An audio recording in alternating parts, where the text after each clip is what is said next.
नमस्कार, जय Hind, Vande Mataram. MKD news channel में आप सभी का फिर से स्वागत।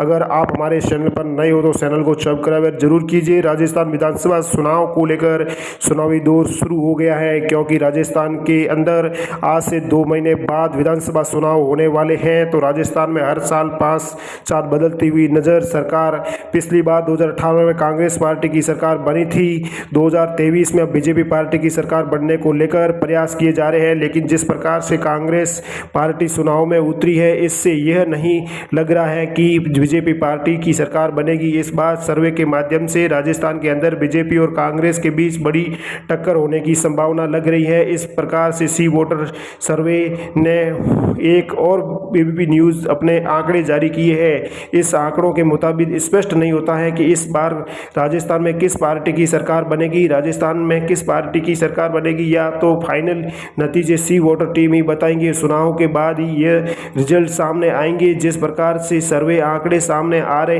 हैं, एबीपी न्यूज़ ने राजस्थान की 200 सीटों पर सर्वे जारी किया है और इस सर्वे के माध्यम से इस बार राजस्थान के अंदर बीजेपी और कांग्रेस के बीच टक्कर होने वाली है। इस बार आरएलपी और आम आदमी पार्टी भी राजस्थान में कई सीटों पर 2 पार्टियों को देने वाली है तगड़ा झटका, और इस बार ओबीसी भी राजस्थान के अंदर कर सकते हैं एंटी, और दोनों पार्टियों को देने वाला है बड़ा झटका। आखिरकार चुनाव से पहले 200 सीटों पर सर्वे जारी हुआ है, जिस पर पलड़ा भारी नजर आ रहा है।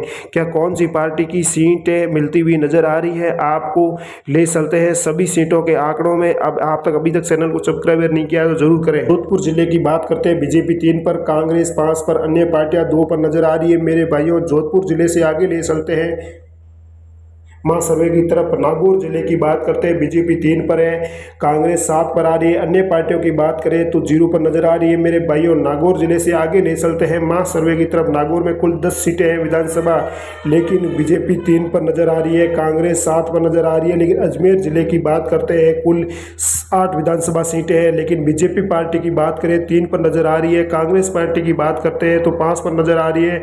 अन्य पार्टियों की साथ में बात करें तो 0 पर नजर आती हुई दिखाई दे रही है। मेरे भाइयों, अजमेर जिले से ले चलते हैं आगे मां सर्वे की तरफ, बने रहिए। भीलवाड़ा जिले की बात करें, कुल 7 विधानसभा सीटें हैं, लेकिन बीजेपी की बात करते हैं तो 2 सीटें नजर आ रही है। कांग्रेस की बात करते हैं तो 5 सीटें नजर आ रही है। अन्य पार्टियों की बात करें तो 0 पर नजर आ रही है। भीलवाड़ा जिले से हम आगे ले चलते हैं मां सर्वे की तरफ। तब तक बने रहिए चैनल पर। अभी तक चैनल को सब्सक्राइब नहीं किया तो जरूर कर लिए। हनुमानगढ़ सीट की बात करते हैं तो कुल 5 विधानसभा सीटें हैं, बीजेपी 2 पर है, कांग्रेस 3 पर है। अन्य पार्टियों की बात करते हैं तो 0 पर नजर आ रही है। मेरे भाइयों, हनुमानगढ़ से ले चलते हैं आगे मां सर्वे की तरफ, बने रहिए। तब तक चैनल पर आप वीडियो के अंत तक जरूर देखिए। अलवर जिले की बात करते हैं तो 11 विधानसभा सीटें हैं, बीजेपी की बात करते हैं तो 3 सीटें जीती हुई नजर आ रही है। कांग्रेस 8 पर नजर आ रही है, लेकिन अन्य पार्टियों की बात करें तो 0 पर ही नजर आती हुई दिखाई दे रही है। मेरे भाइयों, अलवर जिले से हम आगे ले चलते हैं मां सर्वे की तरफ, बने रहिए चैनल पर। जयपुर जिले की बात करते हैं, कुल 19 विधानसभा सीटें हैं, लेकिन बीजेपी 7 पर नजर आ रही है, कांग्रेस 12 पर नजर आती हुई दिखाई दे रही है। मेरे भाइयों, अन्य पार्टियों की बात करें तो 0 पर नजर आती हुई दिखाई दे रही है। मेरे भाइयों, जयपुर जिले से आगे ले चलते हैं मां सर्वे की तरफ। तक बने रहिए चैनल पर और वीडियो को अंत तक जरूर देखिए। धौलपुर जिले की बात करते हैं, कुल 4 विधानसभा सीटें हैं, बीजेपी 0 पर नजर आ रही है, कांग्रेस 4 पर नजर आ रही है। अन्य पार्टियों की बात करें तो 0 पर नजर आती हुई दिखाई दे रही है। मेरे भाइयों, धौलपुर जिले से आगे ले चलते हैं मां सर्वे की, तब तक बने रहिए वीडियो के अंत तक। और अब उदयपुर जिले की बात करते हैं, कुल 8 विधानसभा सीटें हैं, बीजेपी 3 पर नजर आ रही है, कांग्रेस 5 पर आ रही है। लेकिन अन्य पार्टियों की बात करें तो 0 पर नजर आती हुई दिखाई दे रही है। मेरे भाइयों, उदयपुर से आगे ले चलते हैं मां सर्वे की, तब तक बने रहिए वीडियो के अंत तक।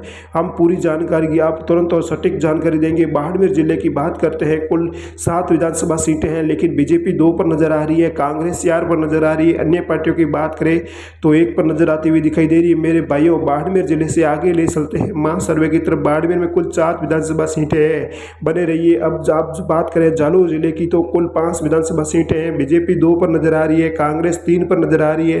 अन्य पार्टियों की बात करें तो 0 पर नजर आती हुई दिखाई दे रही है। मेरे भाइयों, आगे ले चलते हैं मां सर्वे की तरफ, बने रहिए तब तक चैनल पर। जालौर से आगे ले चलते हैं आपको मां सर्वे की तरफ। मेरे भाइयों, सिरोही जिले की बात करते हैं तो कुल 3 विधानसभा सीटें हैं, लेकिन बीजेपी की बात करते हैं तो 2 सीटें नजर आती हुई दिखाई दे रही है। लेकिन मेरे भाइयों, कांग्रेस की साथ में बात करें तो 1 सीट नज़र आ रही है मेरे भाइयों। अन्य पार्टियों के साथ में बात करें तो 0 पर ही समाप्त होती हुई दिखाई दे रही है मेरे भाइयों। गंगानगर जिले की बात करते हैं कुल 6 विधानसभा सीटें हैं, लेकिन बीजेपी की बात करते हैं तो 4 सीटें नज़र आ रही है मेरे भाइयों। लेकिन कांग्रेस की बात करते हैं तो 2 सीटें नज़र आती हुई दिखाई दे रही है मेरे भाइयों। अन्य पार्टियों की बात करें तो 0 पर ही समाप्त होती हुई दिखाई दे रही है मेरे भाइयों। गंगानगर से हम बीकानेर की ओर चले तो कुल 7 विधानसभा सीटें हैं, लेकिन बीजेपी की बात करें तो 2 पर नजर आ रही है। कांग्रेस की बात करें तो 5 पर नजर आ रही है। अन्य पार्टियों की बात करें तो 0 पर ही समाप्त होती हुई दिखाई दे रही है मेरे भाइयों। बीकानेर से हम आगे ले चलते हैं महा सर्वे की तरफ तक बने रहिए वीडियो के अंत तक। 12 जिले की बात करते हैं तो कुल 4 विधानसभा सीटें हैं।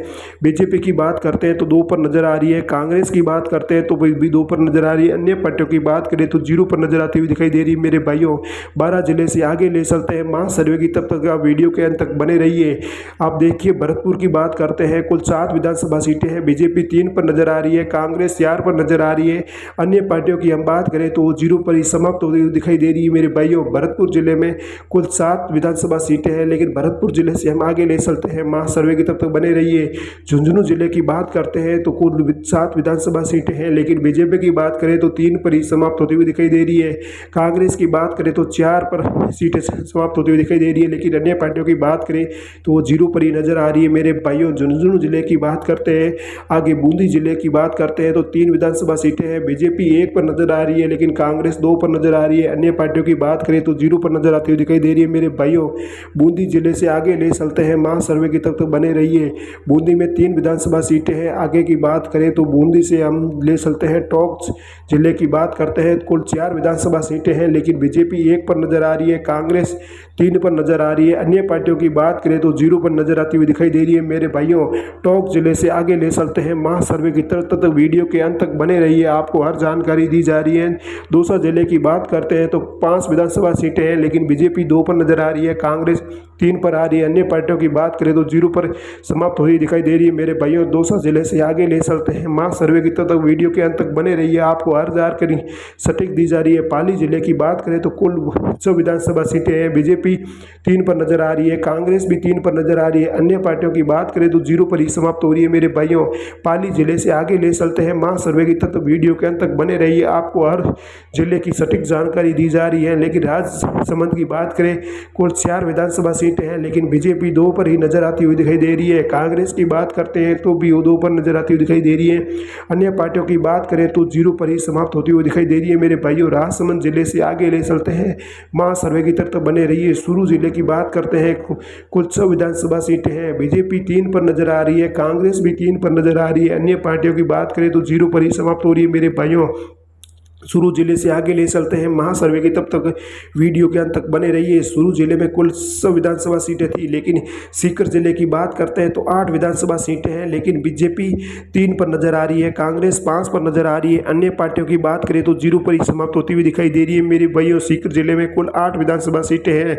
सीकर जिले से आगे ले चलते हैं महा सर्वे की तरफ, आप करौली की जिले की बात करते हैं कुल 4 विधानसभा सीटें हैं। बीजेपी 2 पर ही नजर आती हुई दिखाई दे रही है, कांग्रेस भी 2 पर नजर आती हुई दिखाई दे रही है। अन्य पार्टियों की बात करें तो 0 पर ही समाप्त होती हुई दिखाई दे रही है मेरे भाइयों। करौली जिले की 4 विधानसभा सीटें हैं, लेकिन करौली से आगे ले चलते हैं महा सर्वे की तरफ तक बने रहिए मेरे भाइयों। कोटा जिले की बात करते हैं तो कोटा में बीजेपी 2 पर नजर आ रही है, कांग्रेस 4 पर नजर आ रही है। अन्य पार्टियों की बात करें तो 0 पर नजर आ रही है। इस सर्वे के मुताबिक सचिन पायलट और वसुंधरा 20 के सबसे ताकतवर नेता कौन है, इसको लेकर सबसे संकेत सामने आ रहे हैं। क्या इस अब की बार इस दोनों पार्टियों के अंदर सीएम के चेहरे को लेकर सबसे बड़ा बदलाव होने वाला है? क्या वसुंधरा राजे फिर से सीएम बनने वाली है, या इस बार कांग्रेस पार्टी के दिग्गज नेता सचिन पायलट जी इस बार मुख्यमंत्री बनने के दावे ठोक रहे हैं? क्या ये दोनों पार्टियों को तीसरी पार्टी भी झटका देने वाली है? क्या आरएलपी भी इस बार कहीं राजस्थान के अंदर बदलाव करते हुए नजर आ रही है? क्या इस बार राजस्थान के अंदर आरएलपी भी अपनी पार्टी को लेकर मुख्यमंत्री का दावा कर रही है? क्या इस बार आरएलपी पार्टी का भी कोई उम्मीदवार मुख्यमंत्री बन सकता है या इस बार बीजेपी पार्टी के सचिन पायलट व कांग्रेस के इन दोनों के बीच कहीं टक्कर का मामला दिख रहा है। ये क्या मेरे भाइयों, बने रहिए चैनल पर। अभी तक आपने चैनल को सब्सक्राइब नहीं किया तो ज़रूर कर लीजिए, क्योंकि हम दिन रात मेहनत करके आपके लिए सर्वे लेके आते हैं और हमको जब उम्मीद मिलती है, जब आप कमेंट और लाइक और शेयर करते हैं, तब हमारी ऊर्जा को और प्रॉपर्टी मिलती है। इसके बाद हम भी आपको आंकड़े और तुरंत सटीक जानकारी आपको लेकर 20 पधार जाते हैं। मेरे भाइयों, अभी तक आपने चैनल को सब्सक्राइब और लाइक और शेयर भी नहीं किया है तो ज़रूर कर लीजिए। चैनल के अंदर जाकर मेरे भाइयों आपको हर जानकारी सटीक दी जा रही है। मेरे भाइयों, राम राम। आप सभी मित्रों का प्रेम भरा राम राम।